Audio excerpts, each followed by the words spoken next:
Ito ba yun? Yes sir, na meron tayong videos na lumabas.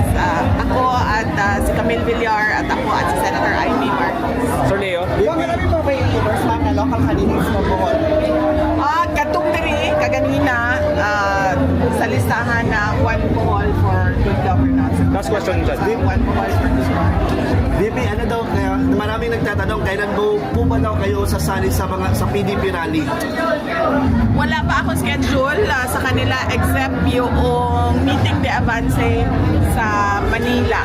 Dahil noong nag-decide ako na makampanya para sa mga senators ni President Duterte, noong dinala siya sa The Hague, tapos na yung schedule na ginawa ng PDP. Hindi na siya pwede baguhin dahil nakahanda na lahat ng mga tao.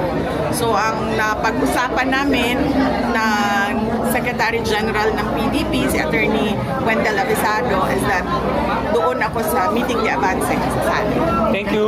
Thank you. Salamat.